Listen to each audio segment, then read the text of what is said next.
Calzone.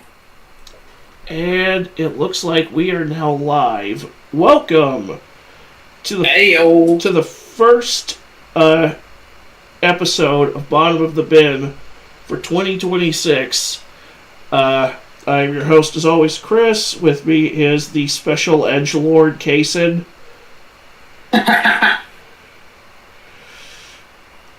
I own that shit. And you'll have to forgive me for sounding like I'm at death's door right now, because as is often the case right at the start of the year, I happen to inexplicably get really fucking sick over the last couple of days, and the worst of the symptoms were yesterday, but now I sound like a goddamn frog. That explains why because I normally hear from you like 2 days before the stream, and I haven't really heard from you, and I was like, oh god, okay, sir, did you fucking die or something? No, but, I sure as hell felt like it. Well, how are you doing now? Well, yesterday I felt like I got hit by a truck. Today, it just feels like somebody took a belt sander to my tonsils. Okay, that made my butt cheeks clench.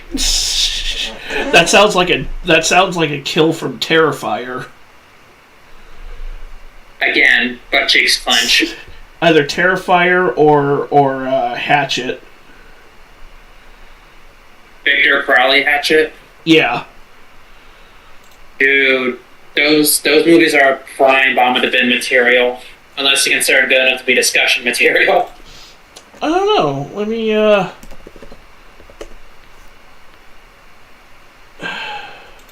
mean, I think they're straight-to-video slashers starring Kane Hodder anyway, so... Yeah, so that would probably be a bottom of the bin. But that's for a later time. On today's episode, we are looking at a movie that I had seen parts of way back when I was in high school. It was on like one of the movie channels on cable.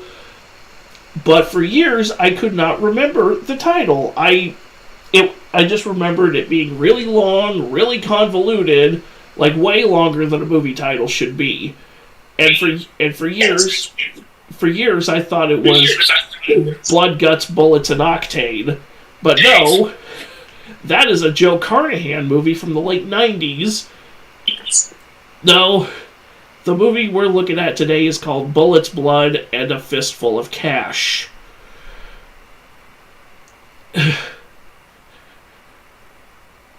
I will say that both this movie and Blood, Guts, Bullets, and Octane are extremely ADD, but the Joe Carnahan... ADD? You mean ADHD? Yeah, very ADHD, but with Joe Carnahan's movie, it's the editing and the high-energy performances. With this one, it's because there's like 7 different plot lines going on, and you don't know which one you're supposed to fucking focus on. This is one of those movies that came out in the mid to late 90s. Well, it's a 2006. It's an early mid 2000s release, but it's one of those post Pulp Fiction crime movies where every indie director was trying to replicate Tarantino, right down to the fast, punchy dialogue, the extended dialogue scenes, the obvious exploitation movie influences, the pervasive profanity, serious gourmet shit. This is not. Even though I'm pretty sure The Departed had this movie beat on the profanity. At least it doesn't have someone going over a bump and shooting someone in the face. Oh man, I shot Marvin in the face. Why the fuck did you do that? Yeah, man, probably just went over a bump or something. And the car didn't hit no motherfucking bump. Well, and also John Travolta's severe sneako levels of trigger discipline. Yeah. And or let me rephrase that. Sneeko levels of lack of trigger discipline. Yeah, he and how nonchalant he was at the fact that he just accidentally domed a guy. Seriously, just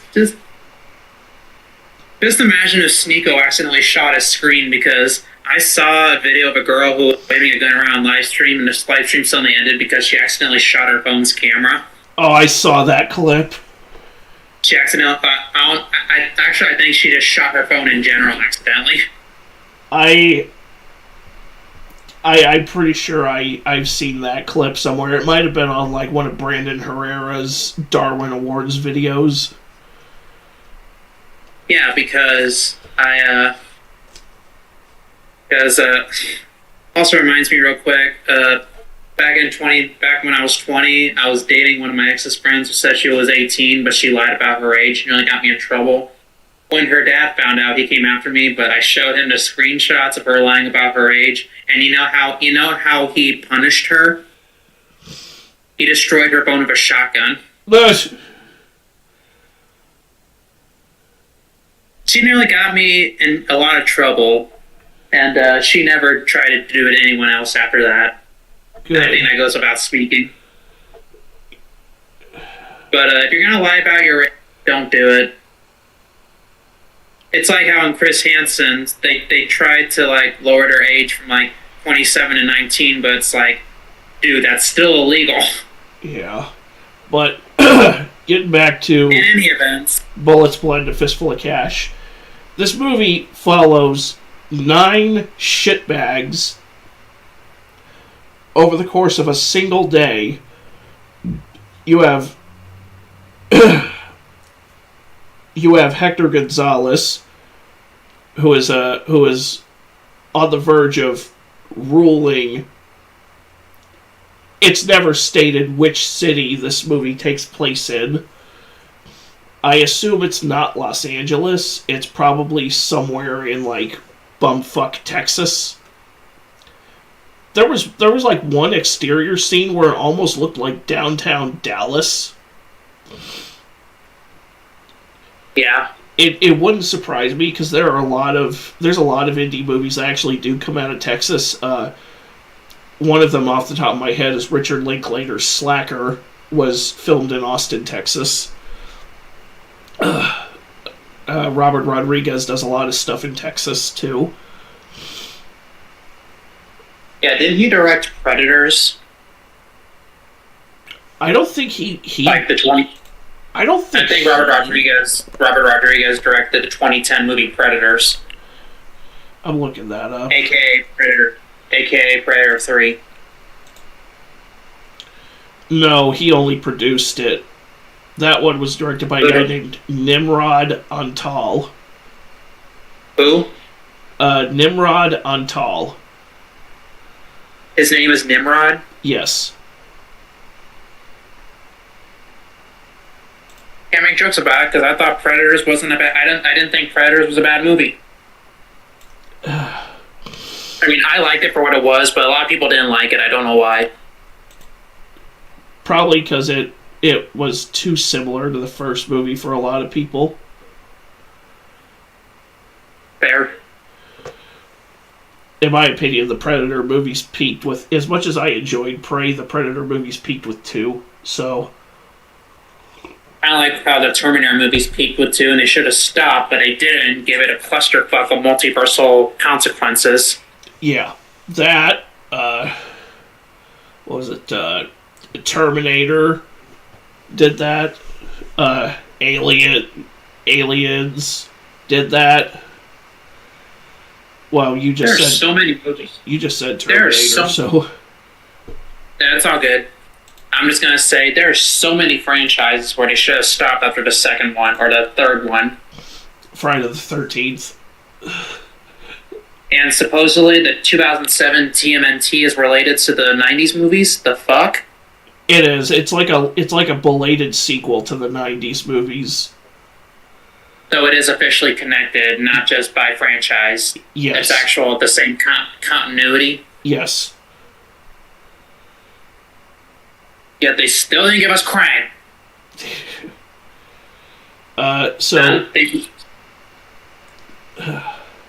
So you Speaking got of which, Sorry. I'm just gonna say real quick that there's a movie from 1988 called The Brain, and if you look at it, you'll see it came out 2 years before the TMNT movies. Because it came out in '88. You should definitely consider finding a way to watch that one, and we should cover it on Bomb in the Bin at some point, because you'll definitely say the same thing I did, that they could have easily done Krang like that for the movies. We didn't get a live action Krang till 2016, but we don't talk about that TMNT duology. I don't hate Michael Bay, but not everything needs a fuck ton of explosions. But anyway. Yeah, so you've got 9 shitbags. Hector Gonzalez. You got Bill Nguyen, a Vietnamese mafia boss. I guess triads and Yakuza had already worn out their welcome by 2006. Yep. You've got Abe Shanks, who is a black market organ dealer. Dude, you're operating in the wrong area. You should be doing that out of like Brazil or something. Not Texas. Little too close to the border there, but you've got this guy Johnny Tran, who is Bill Nguyen's lieutenant. You got Tommy Two Toes, who's a Sicilian capo.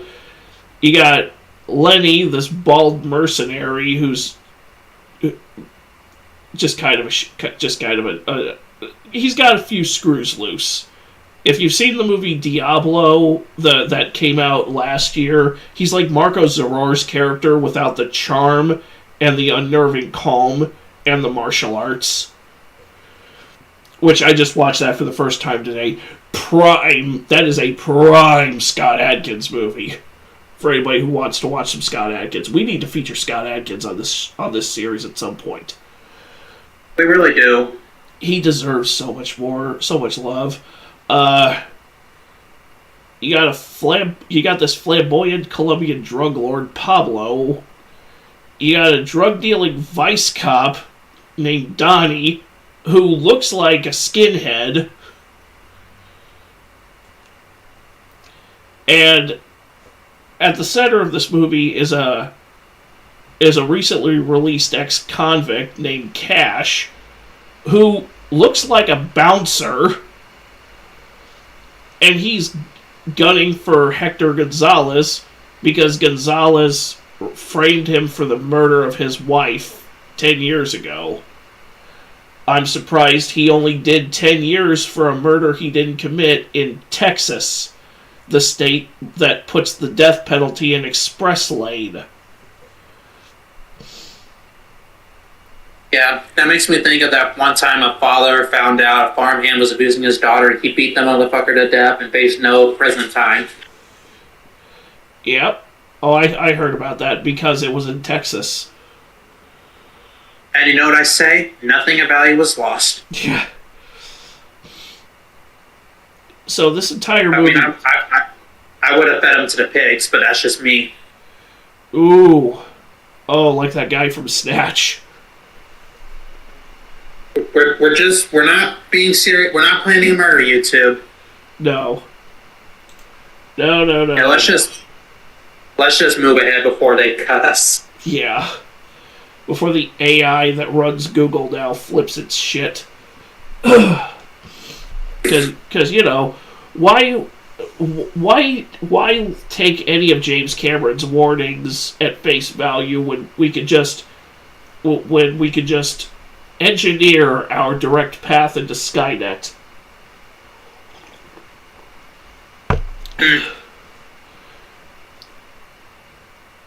I mean, it's not like 2019 wasn't the year Blade Runner took place.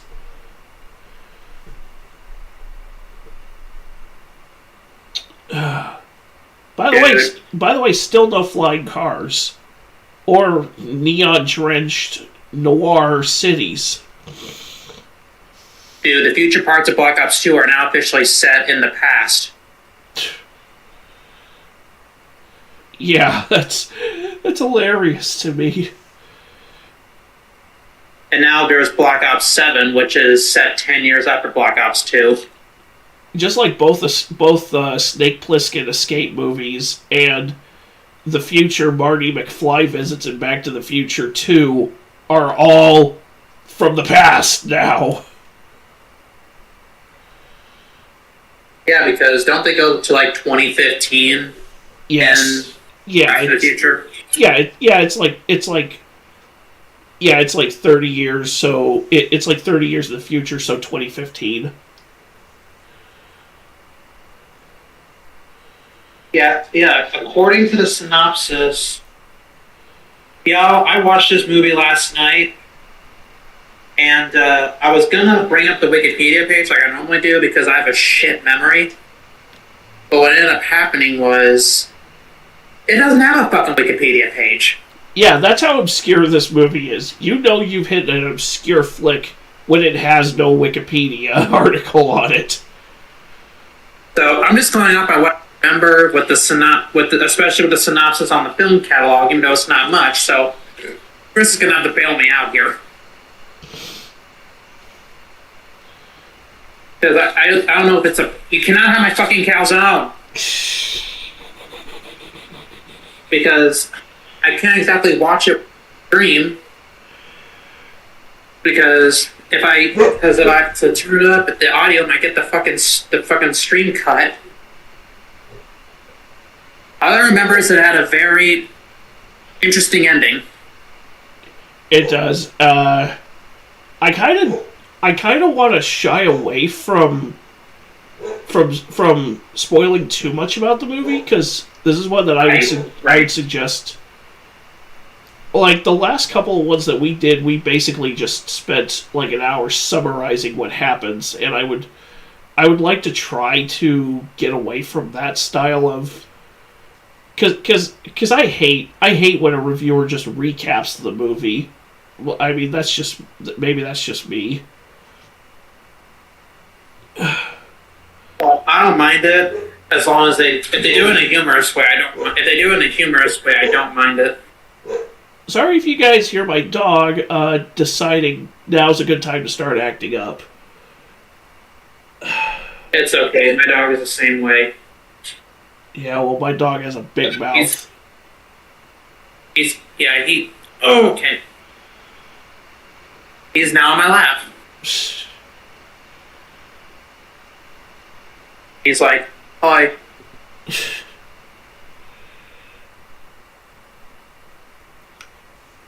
But anyway. So, yeah. Like, oh, this dog is gonna piss me off. And I'm not Hassan, so. Just be like Umbaville and go, shut up! Good boy. You excuse me 1 second, Case. If you want to plug anything coming up on your channel, I'll be back in a moment. Sure. I'm gonna put on the spot there. But, so if y'all are wondering what's the deal with the DMC3 playthrough, my YouTube channel keeps getting fucking hijacked. Someone's making AI videos and putting it on my channel, and it's just like, I don't fucking do AI shit. The only AI that's on my channel is the AI-generated anime thumbnails from ChatGPT. That's the only AI that's on my channel. Hopefully I'll feel safe enough to go back to an actual profile picture. Not with the one saying I was hacked. But I currently have DMC3 parts 3 and 4 recorded and ready to go. I just haven't gotten around to uploading them yet. As for my next playthrough, I'm probably going to redo Resident Evil 4 Remake, but with the default stuff, the Leon and Ashley's default clothing, rather than, because I have one like that, but YouTube struck it down, so now the only one up there is my RPD costume playthrough. But I'm going to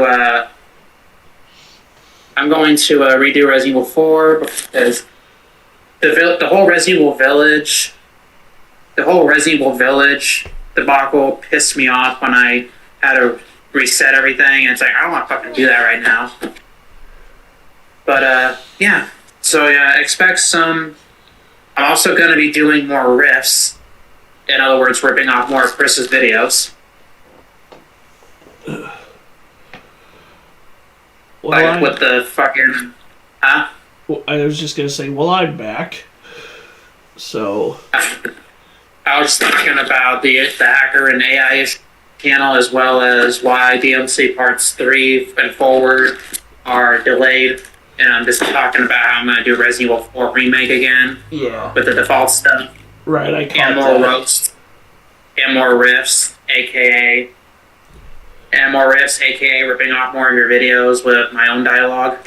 Right. At least I credit him. Most people wouldn't. But get back to Bullets, Blood, and a Fistful of Cash. This was definitely a Tubi quality movie. Yeah. Yeah, which is funny because it came out long before Tubi was even a thing, long before the idea of having dedicated movie streaming platforms was even a thing, because this was the age where video stores were still the dominant force, video stores and movie theaters. But this is definitely a Tarantino, an off-brand Tarantino style movie, because it has the earmarks of a director who is way in over their head trying to make a Tarantino caliber crime movie. You know, it has that really sharp, punchy dialogue, like very off the wall, very like, who fucking talks like that kind of dialogue? Yeah. Like, okay, so take this movie and replace the lead role with Stone Cold Steve Austin. You mean Cash? The guy who looks like, he doesn't even look like a movie lead. He looks like a bouncer. I'm talking about how it felt like all it felt like all the Steve Austin movies I've seen, like the most recent one being Recoil with Danny Trejo in it. Oh, like those, like all those direct-to-video. Well, except that at least those had some more production quality.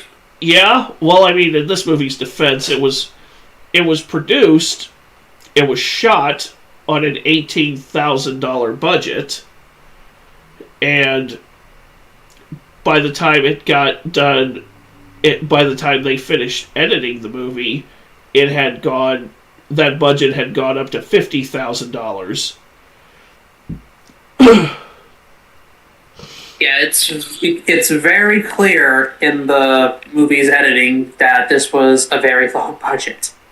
The editing and the cinematography. I'm trying to figure out what this was shot on, because part of me wants to say it's in 16mm, but I watched 3 16mm movies yesterday, and I can tell you I got the 16mm look down pat. Like, Blood, Guts, Bullets, and Octane, 16mm.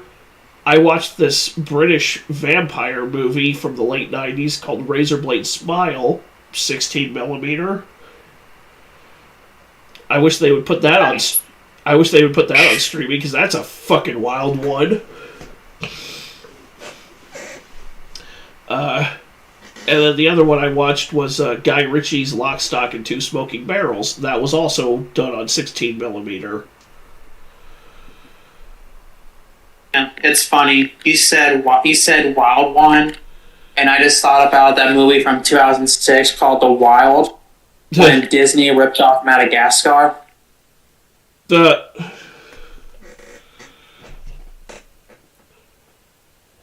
I fucking went there. But fuck Disney. Anyway.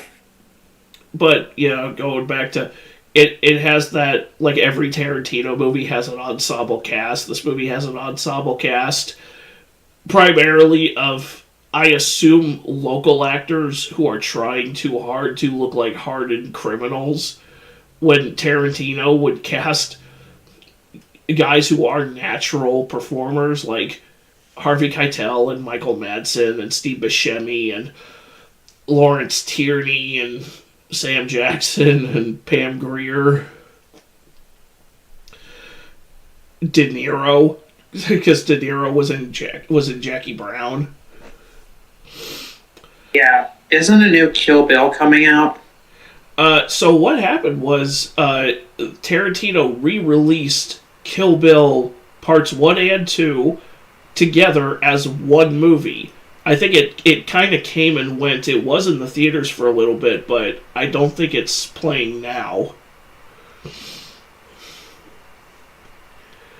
Which, it was originally supposed to be released as one movie, but the problem is it would have been over 4.5 hours long if they had released it as one movie.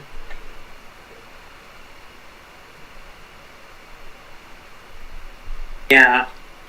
Supposedly, Avengers Doomsday is going to be 3 hours and 45 minutes, and it's like, really?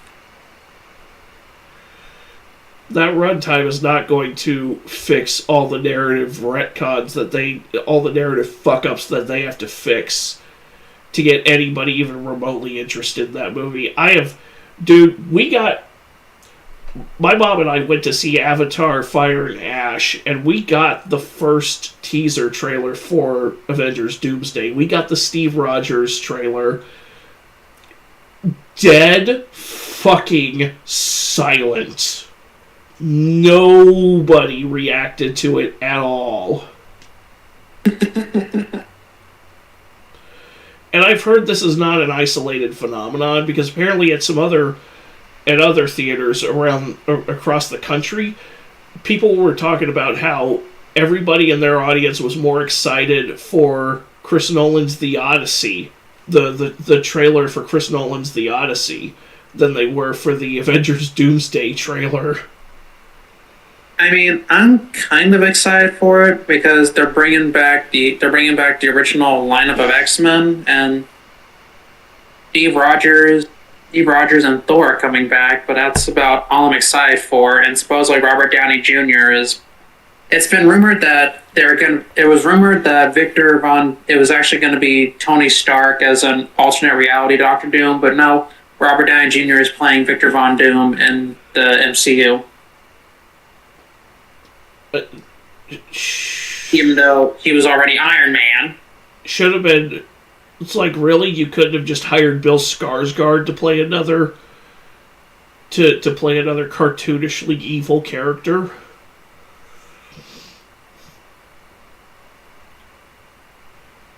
Okay, look, the MCU was okay for like the first 10 years, but now it's just hard to take it seriously.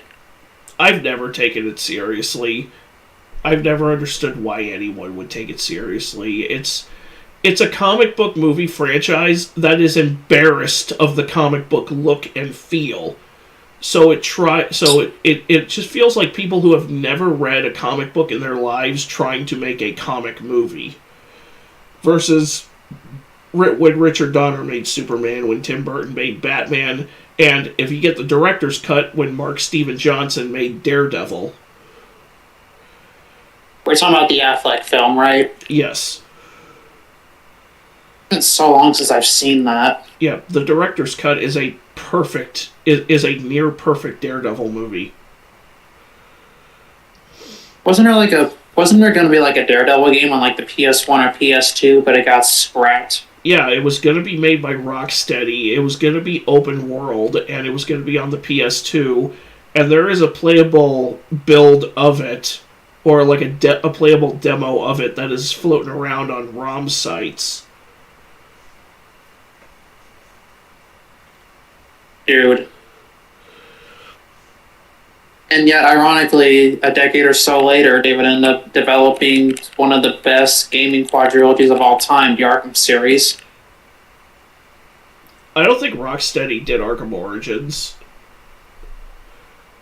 No, it's still the same continuity, even though there's some glaring continuity errors. But it's still part of the same franchise. It was done by WB Games. I think it was done by WB Games Montreal or whatever. Moving back into the Yeah, let's just move on. Should I'm not sure if that really speaks to the quality of this movie that we keep going off track, that we keep going on side tangents. I mean, isn't that normally how our bomb had been go anyway? Well, I mean, I'm in the dark here because this movie doesn't have a fucking Wikipedia page. and before anybody goes, well, did you watch it? Yeah, he watched it yesterday. And I have 2 kids. That should about sum up how good my memory is. I would suggest, I would suggest having like a notepad handy and like taking notes while you're watching the movie.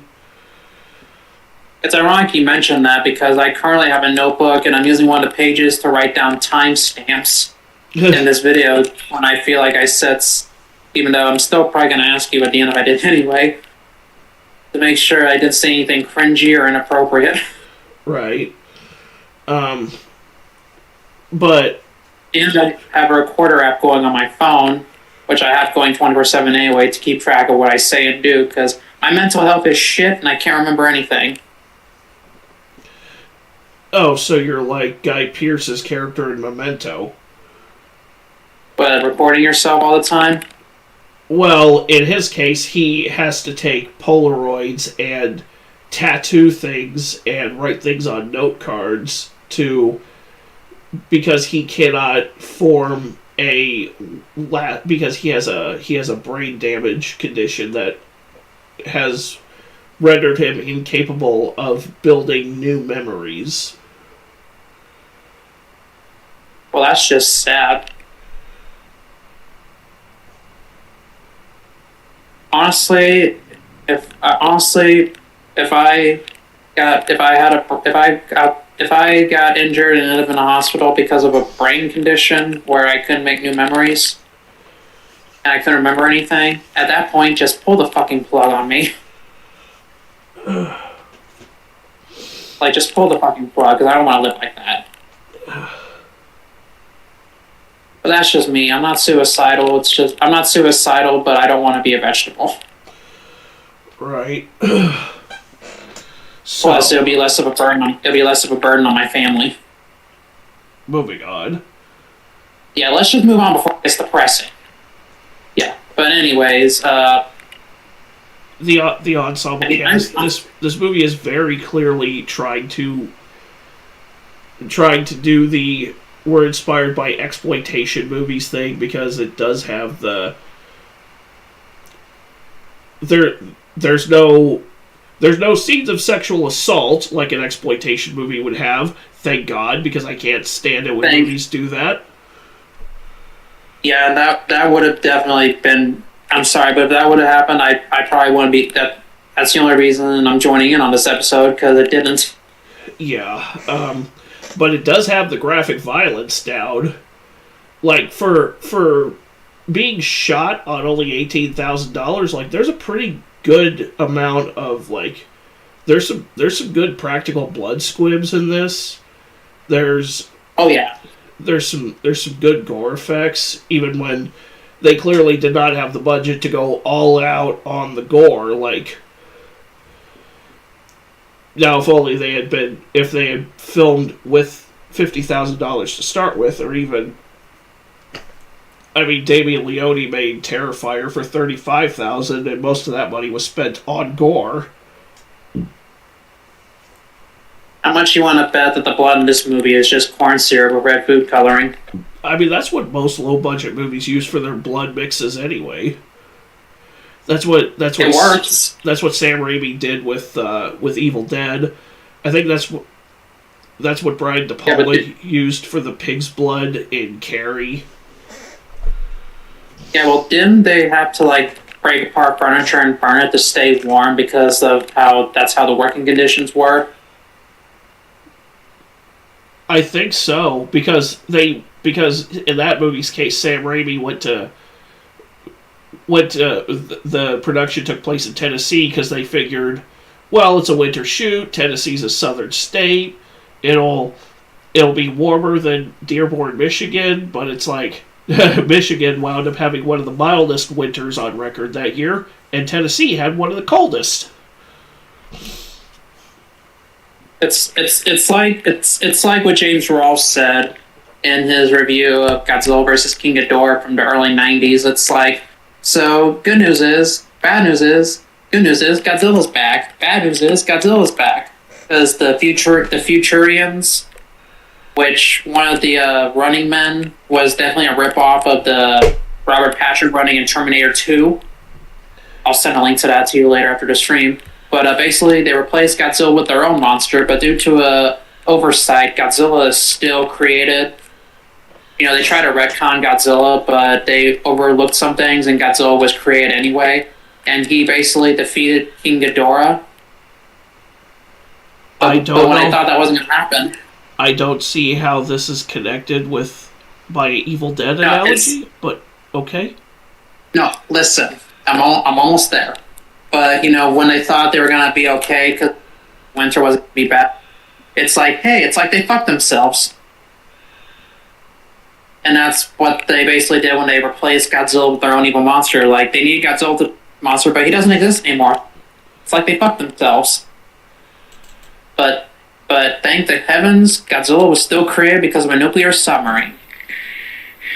Anyway. And wasn't Sam Raimi like on exploitation charges after Evil Dead came out? No, that would have been the director of Cannibal Holocaust, because they thought the found footage portions of that movie were actually real.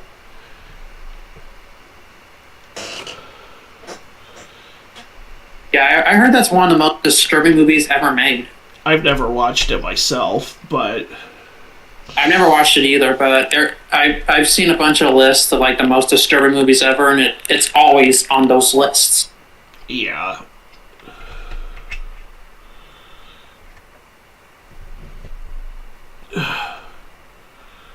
So I'm actually surprised I'm not talkative in this one. well, it also doesn't help that I'm getting over a cold, which is why I'm not as talkative as I usually am. And that's fine. We work at our own pace. But Like it's a live stream. There's no deadline on it. yeah, earlier I mentioned how for years I thought this movie was called Blood, Guts, Bullets, and Octane. I could not remember. But he mixed it up with another movie. Yeah, when I could not remember the title to save my life. There's a gunfight late in the movie. It's in a warehouse, and I remembered there being first person perspective shots during the gunfight, where they have You're thinking of Doom. where they have the hand holding the pistol up, center frame of the camera, and I imagine it's just that they were holding the camera. They just had the guy hold the camera with one hand and the prop gun in the other, while he moves forward and Mock shoots the guys. That was the only part of this movie I remembered from when I had seen it in high school.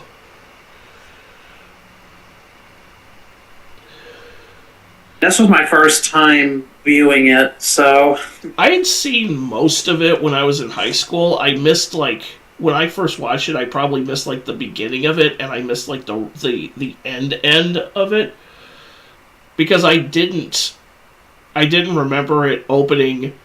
It does that thing, and a lot of movies do this, and I fucking hate it when movies do this, where they begin at a really late point in the story, and then they jump back to the beginning of the story, and it's like X amount of hours earlier or something like that, because this movie unfolds over the course of one day.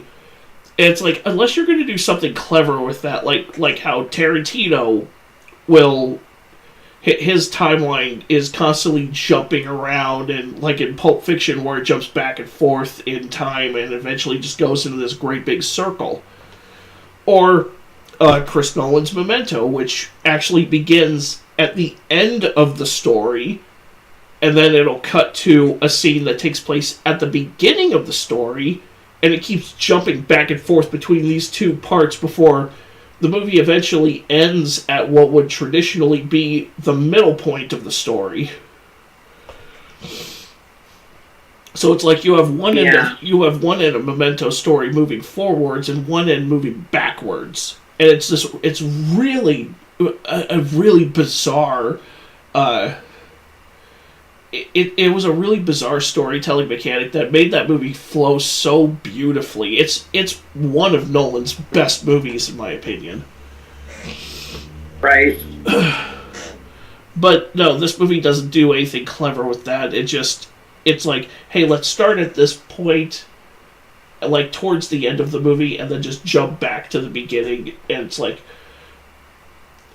that's not clever. That's so tired. It's just, it tells when a movie starts like that, it tells me that you do not have faith in the opening scene for your movie. So you have to manufacture interest from the starting frame. It's like, just have faith in your movie. Like, it's not clever. It's fucking confusing. It's oh, and I love how the three main actors for this movie are, you have a guy named Jerry Lloyd playing Hector Gonzalez. What's that? A Caucasian man playing a Hispanic? I've never seen that before.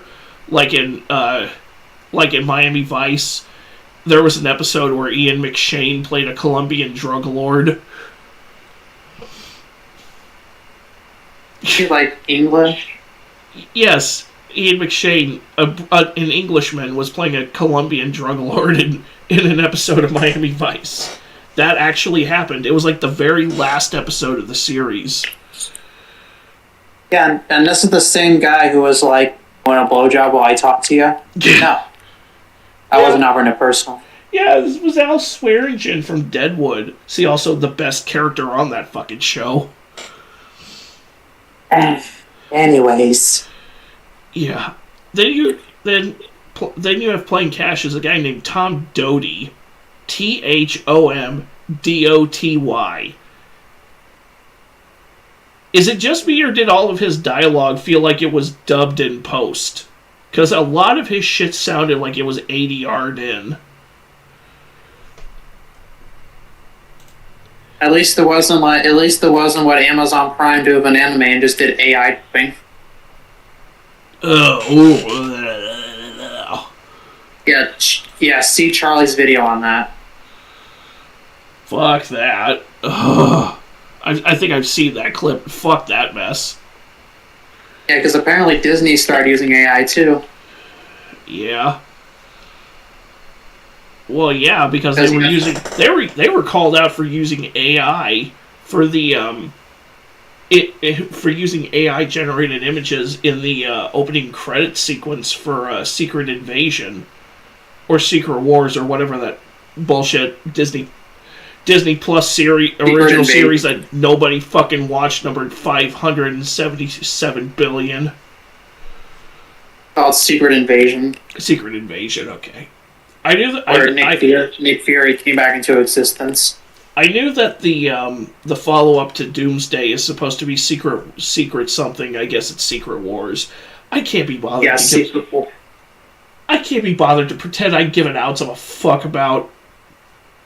I genuinely don't. I don't care.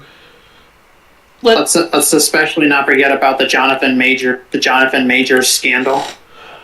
Oh, I fucking love that, because it's like Marvel wasn't allergic to recasting actors when they replaced Terrence Howard with Don Cheadle, but suddenly suddenly it's like now Chadwick Boseman and Jonathan Majors are just hard canon, and we can't recast those actors. It's like, are y'all fucking retarded? Are you dumb, stupid, or we had no problem replacing Edward Norton with that bundle of mediocrity that was Mark Ruffalo. But we can't replace Chadwick Boseman or Jonathan Majors. We can't honor Chadwick Boseman's wishes, his dying wish to recast T'Challa when he could no longer play him. Kevin Feige can suck my dick from the back. kinky. But and wasn't Jonathan Majors like found innocent anyway? I don't remember, and I honestly don't give a shit. Because I thought I read where allegedly he was like apparently the charges were dropped or whatever. But that's okay. He was in one of the Creed movies. Yeah, but Uh, going back. That should about sum up this movie with how much we keep going off track. Going back to Tom Doty, who plays our title character Cash. Literally, that's his name. He has no first name. His name is just Cash. Kind of like Jack Reacher. Is like his name is just Jack Reacher. No middle name. That's just, and everybody just calls him Reacher. Just Reacher. Yeah. But seriously, is it just me, or what? Did it feel like there was a lot of post-production dubbing in this movie? Like a lot of ADR being put in? Almost like they didn't have the equipment to... Almost like there were certain days where they just didn't have the equipment for the sound. Honestly, wouldn't be surprised. Yeah. I mean... Or you're working with really shitty... Because you're working with such a limited budget, so you're limited on what equipment you can rent. I mean, I get that. I do understand that. Especially for an $18,000 production budget. Yeah, who is the who kept just renting the same camera on weekends to make a movie?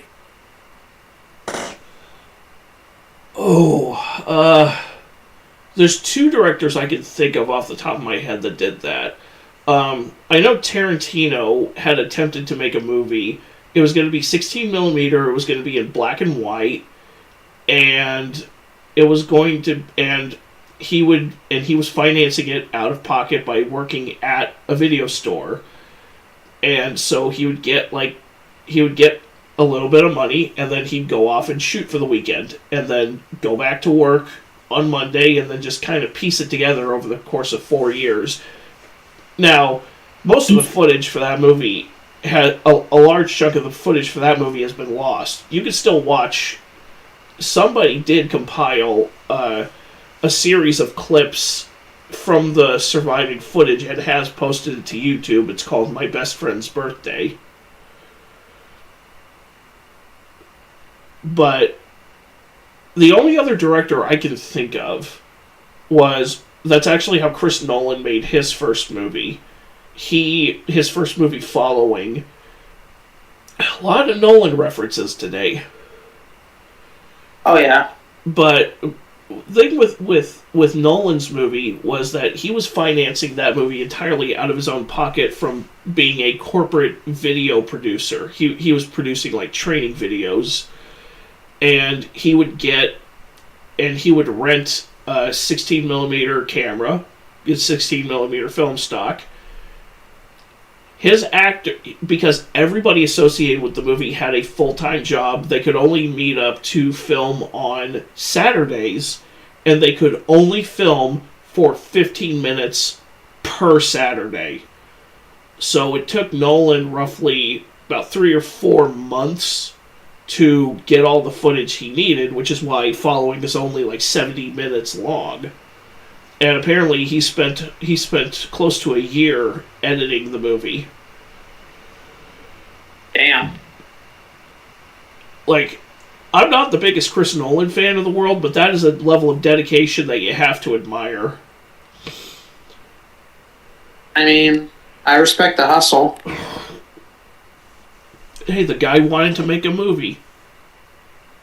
Yeah, at least he didn't finance it doing porn. Yeah. which is kind of how Sylvester Stallone started. Yeah, let's not dive into that rabbit hole. That's such a mess. I don't want to go to sleep and all of a sudden there's an appearance by Sylvester Stallone. That would be weird because he's not even Jewish. Kind of like how I don't want to see Arnold Schnitzel pop up either. Well, that you're stuck with every time you watch Terminator. Well, and there was a joke. I can't remember which YouTuber it was, but there was like a joke where when the female Terminator grabbed him by the crotch in Terminator 3, it said achievement unlocked, grabbed Arnold by the schnitzel.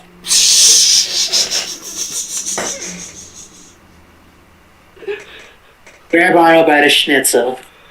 That's funny because he's not even German.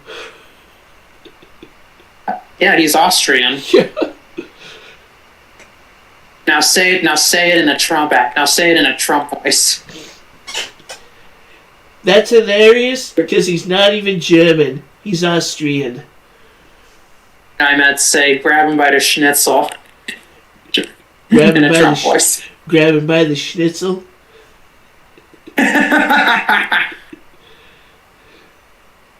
Did he even really say grab him by the pussy? He did. It's I've heard the raw audio. It's guys doing locker room talk. I've heard substantially less offensive things come from not just guys but from women as well. Yeah, let's not get political. I'm half and half on our president, honestly. I'm glad he's in office. I'm glad he's in office rather than some lunatic left-wing nut. But at the same time, I don't know, the more I read about him, the more it gets weird. And I don't know what to fucking believe anymore. Well, I have my opinions, and I'm gonna leave it at that. Let's. And I'm not gonna attack you for yours. But anybody, no, I never do. I think anybody who hears me talk for more than 5 minutes knows exactly where I sit on the spectrum, and not just the autism spectrum. But anyway, yeah.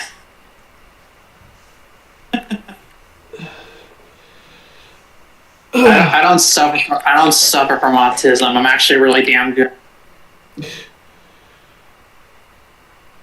All right, jumping back into the three primary.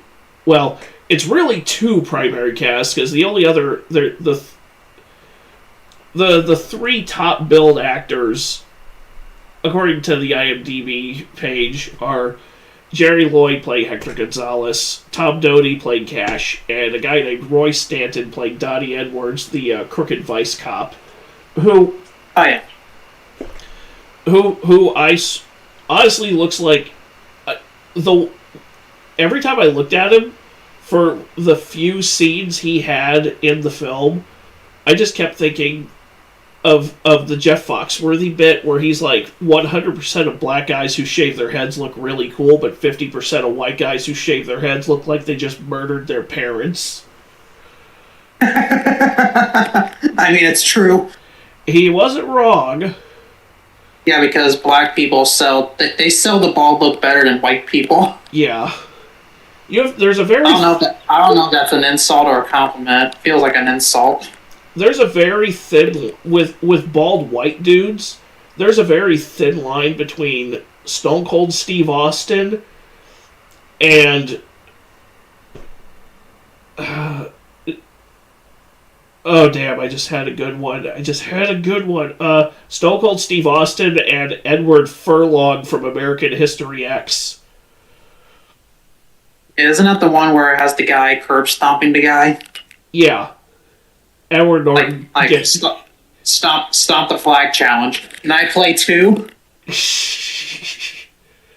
Oh my god, I love that meme where it's like, stomp the flag, I stomp your ass. Like don't be a racist asshole.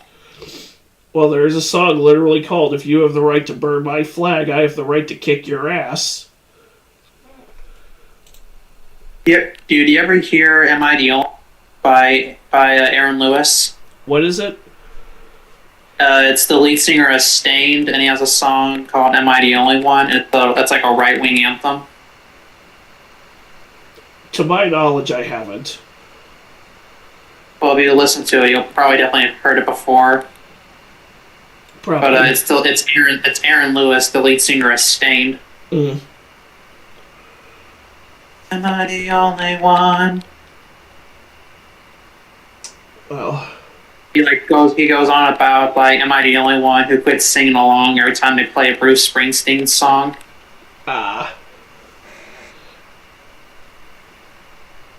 Okay, let's not get political. Yeah, but dude, I'm trying to think. Every time Cash spoke, I was just so like, I was just sitting there like, I'm trying to figure out. That's not his actual voice, is it? There's no way he sounds like that, dude. It felt a little forced, didn't it? I couldn't tell if that was him putting on a voice, if that was his normal voice, or if it was a different, or if it was a case where they had, like maybe he when he spoke, his voice just didn't quite match what they were looking for, so they used a voice double. Because I mean, I get that, I mean, if you watch the raw, like, behind the scenes footage for Star Wars, it's actually really jarring, because you'll hear Chewbacca, the actor playing Chewbacca, actually speak his lines normally, and then they dubbed in the little Wookiee growls in post. And it was the same thing with Darth Vader. They would have Jonathan Pryce David Pryce, two completely different actors, in the Darth Vader suit, doing his lines, but his voice didn't quite match what George Lucas was going for with Darth Vader, so hiring James Earl Jones to come in and completely dub over him. Yeah, we lost James Earl Jones in late 2024. Unfortunately. He was in his 90s, I think, so it was bound to happen anyway. Yeah, unfortunately. When you reach that point, it's like every day you wake up, it's just borrowed time. I'm glad he made it to the 2020s. Yeah, but I honestly thought we were going to lose him in the 2010s. But that's kind of the vibe I was getting with Tom Doty as Cash. Like, it feels like maybe his voice wasn't quite what they were hoping to get. Like this big muscular guy that fills a door frame. He looks like a bouncer, but like how Brock Lesnar is this brick shithouse, but then he opens his mouth and the illusion is just shattered because he sounds like he swallowed a super tanker of helium. So I wonder if it's a vocal dub, if it was a voice double for Tom Doty, but the guy just sounded like an off-brand Duke Nukem. I'm gonna rip your head off and shit down your neck. And I've heard that voice dubbing used in other movies before, so I have to believe it's a voice double. It most likely is. I mean, I got nothing. That it has to be. I will say this movie does have one of the does have a. There was one kill towards the end that I particularly enjoyed. I'm not going to spoil the circumstances, but let's just say it involves a broken wrist and a character using the bone from his wrist to stab a guy in the neck. Dude, there's a similar kill in the 2022 Texas Chainsaw movie. Whew. Where the other face breaks the guy's wrist and then stabs another deputy in the neck with it. I think Jack Quaid did that to Ray Nicholson's character in Novocaine. Dude, I forgot about Novocaine. That was a good movie. That was a badass action movie.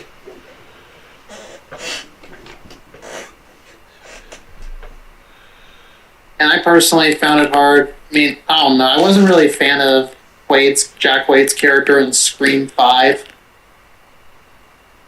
But him and Novocaine was actually... I mean, I didn't see it in theaters. I saw it on Paramount Plus. But, Ray Nicholson was in Smile 2. Yeah.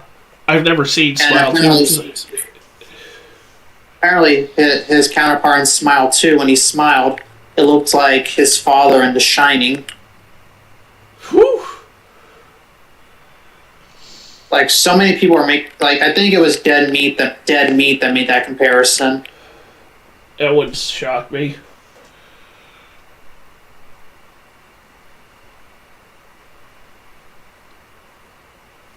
He looks so much like his dad, I swear. He does. He really, really does. Like, if they did a Shining remake in the modern times, they should have him play Jack. Or just don't.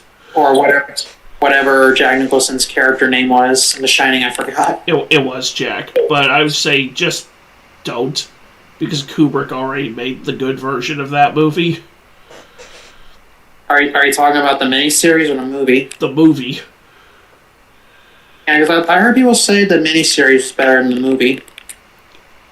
The people who say the miniseries is better are people who want the adaptations to be 100% slaves to the source material, and the miniseries focuses much more on building character, and especially Jack Torrance's psychological descent, versus Stanley Kubrick just doing everything he can to completely unnerve you for 2.5 hours. And doing a damn good job of it. And do you know how many memes I've seen where it's like when someone raises their voice at me and they don't know I can get crazy, and it's just Jack Nicholson from The Shining doing that blank face? Right. Like, this is who you're talking to. Yeah. He just looks naturally evil. From what I've seen already, he's actually a really nice guy in real life. Yeah. Most actors are. If they play a really good actor, most likely they're really nice in real life. Yeah. I mean, the guy who plays Vecna in Stranger Things, I think he literally hugged a fan with cancer. Or a fan who recovered from cancer. Huh. And who started crying, and he immediately jumped off the panel and ran to give her a hug.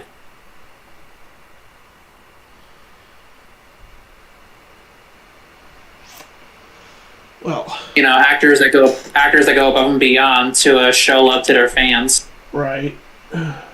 Like, remember when Jamie Lee Curtis walked off stage to hug that fan who says that her character in Halloween inspired him to be brave and run, and it saved his life? Like, she got emotional herself, and she dropped off stage, went to give him a hug. And everyone said he was lying, but those tears look legitimate to me. Because people like this shit on actual survivors. But anyways, the movie's ending. I woke up my dog with how loud I said, "Holy fuck." Like, he was on the futon with me while I was watching this thing. And I said, "Holy fuck." And he jumped up like, "Wait, what happened? What happened, Daddy?" Like, he thought there was an intruder. And he started growling. He started growling and looking around. And when he realized there was no danger, he started trying to bite me. It's like, how dare you wake me up? For no reason. And it wasn't the trying to start a fight, playful by done with my shit. I had to grab the remote and press the beeper button to get him to stop, but it's like, okay, I won't do that again. I'm sorry. But that should about sum up, without spoiling it, how the kill Chris is talking about went down. Yeah. This is... Like, I nearly got killed myself. Yeah. Like, this is a slow burn knockoff Tarantino type movie. And if you go into it with that mentality, like, it has its moments. It has its appeal. I wouldn't put this on, like, the worst movies I've ever seen, but it's definitely not going up there as one of the best. I've definitely seen worse attempts at being Tarantino-like.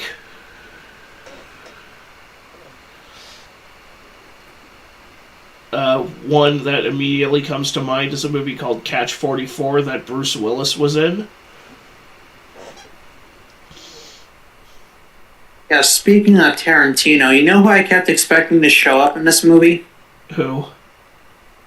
Uma Thurman. Uma Thurman? Oh, this movie's way too cheap for her. Yeah, unfortunately. $18,000. Yeah, good luck. You know, Uma Thurman was actually in Dexter sequel series. I vaguely remember seeing her in an ad for that. Her character is actually, I mean, I was able to take her a lot seriously than, who's the dwarf from Game of Thrones name again? Peter Dinklage. Peter Dinklage. But, just imagine Dexter killing a dwarf. Well, in his defense, that dwarf tried to kill his son.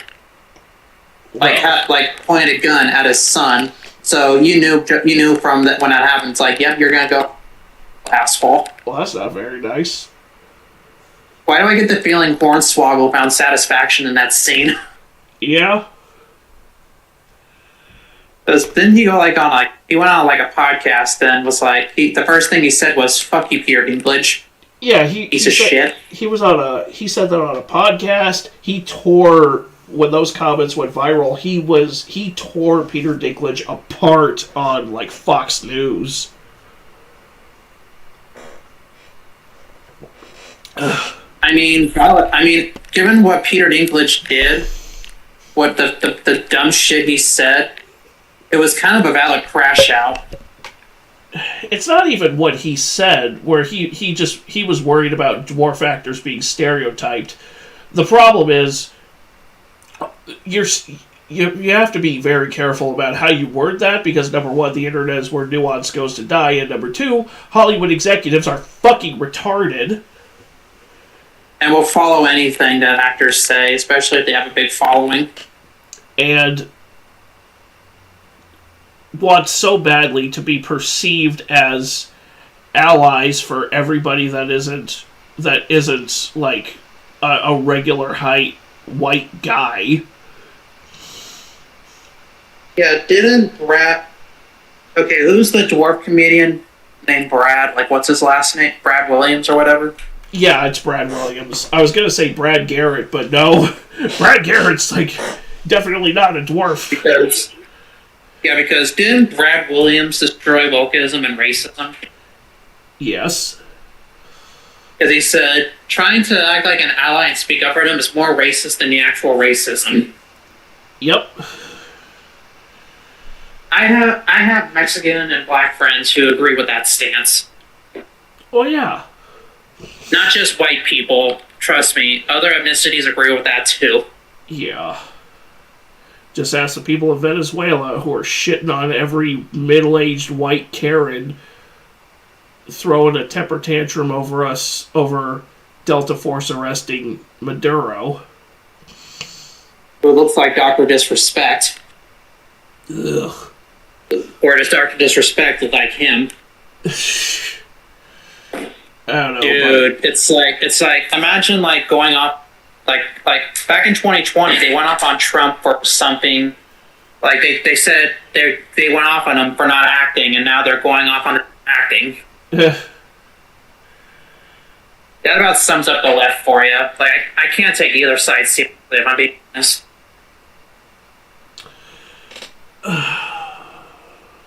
So, we keep going back to politics. Let's stop that. Bullets, Blood, and a Fistful of Cash. It's 2 hours to kill.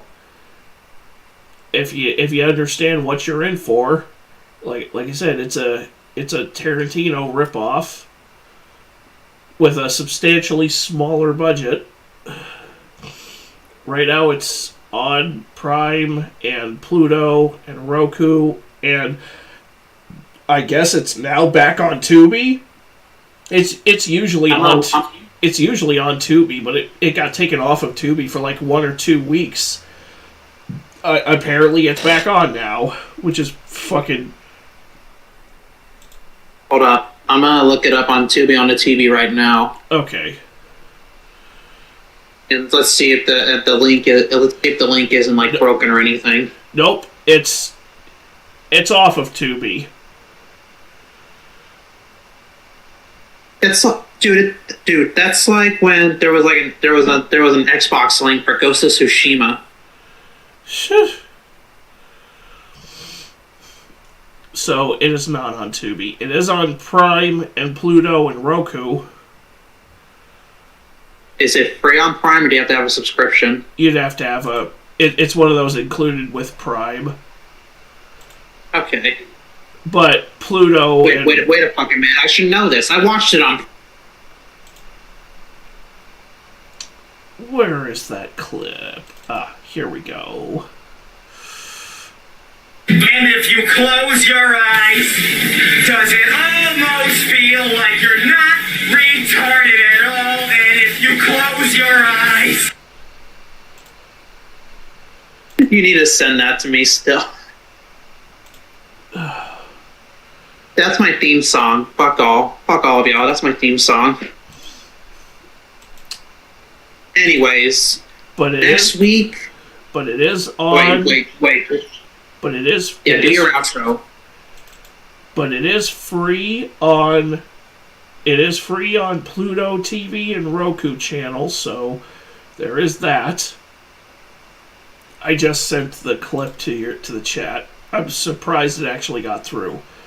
But, yes, as Kason was about to get to, next week we are reviving our movie discussion series in live stream form. And our first, which we'll be using for movies that are more commercially known and commercially successful, and as opposed to Bottom of the Bin, which is used for box office bombs and obscure movies, which Bullets, Blood, and a Fistful of Cash falls into the obscure category. And our first video that we'll be doing for the new movie discussion series is none other than Cloverfield. A found footage giant monster gem from the late 2000s, which I don't care, it's a good movie. I like it. Well, and around the time we get to it, it'll be coming up on the anniversary. This is technically the first horror movie I've seen in theaters. Really? Yeah, because it was a giant. Because all my dad knew. Because my dad saw previews for it when we went and saw Transformers. I said, and I thought when it would look, I thought it would look like a giant monster movie, and I initially thought it was going to be like the new American Godzilla movie that American were talking about. Because when I was 10, between the ages of 9 and 10, I was scouring the internet for anything. Kind of like how it was officially announced in 2010. I was scouring the internet for anything, like a sneak peek, a leak, whatever. No, it was an original Cloverfield. But when the title revealed, I said it still looked cool, and I said, "Daddy, can we still go see it?" And he said, "Sure." So we went and watched it, and dude, did you know Hasbro released a limited edition action figure of the monster? I was not aware of that, actually. Yeah, as soon as I start getting money, I'm going to see about finding I'm gonna see about finding it on eBay or something. And we'll eventually get to 10 Cloverfield Lane and the Cloverfield Paradox. But we're from what I know, we're only going to be looking at the first Cloverfield. Yeah, that's the only one we're covering on our next stream on our movie discussion series. And for our next bottom of the bin, I don't know if we have anything official, but we might. I suggested to Chris that we should do Zombies 2 and the movie Aquarium of the Dead, which is set around the same time as those movies. Okay, now would you want to cover those two in the same stream? I think we're better off doing them as. Well, what do you want to do? You're the runner of this show. What do you want to do? I don't know yet. How about after we find time to watch both, we'll make a decision. Yeah, that would probably work. But for now, I think we should do these two first. Actually, no. Let's do Aquarium of the Dead first, because I think that's set around the same time as Zombies 1, and Zombies 2 takes place before those. So we can probably do, unless you want to do the prequel next, then the sequel third. I think that's like Zombies. I think that would be the way to go. Like Zombies 2 and then Aquarium. Yeah. Yeah, because Aquarium stars Albert Wesker himself, DC fucking Douglas. Whew. And before you ask, yes, he's playing a selfish asshole.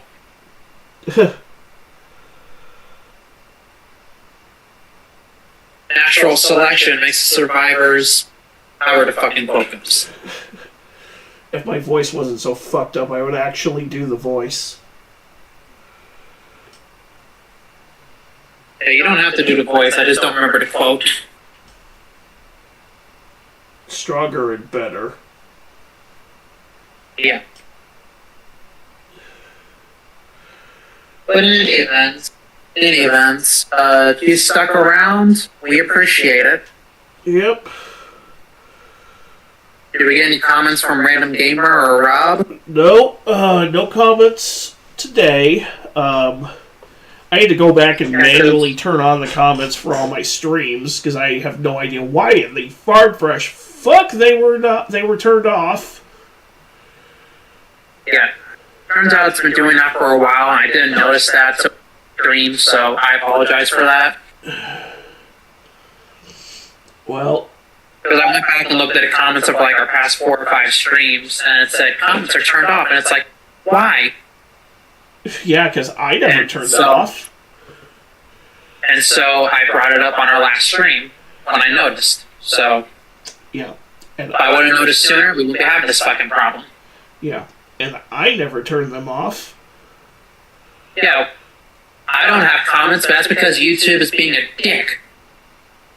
Like, I every time I upload something new, I try to turn the comments. Later, it says comments are turned off, and it's like, fuck you, Google.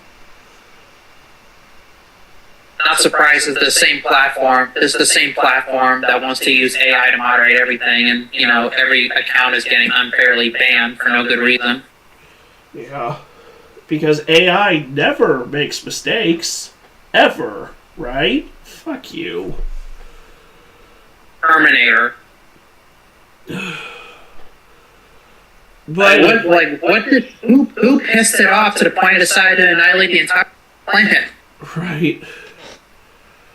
But in any event, I think Chris wants to cap it off here. Yeah.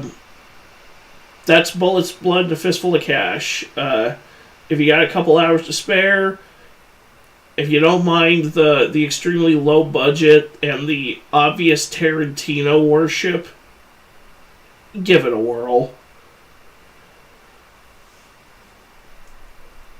Do it. And, just do it! Yeah. But in any event, we will see you guys on our next stream where for the first revived for the first episode of the revived movie discussion series for Cloverfield. And First one in almost 2 years. yeah, so hope to see you there. Have a good week.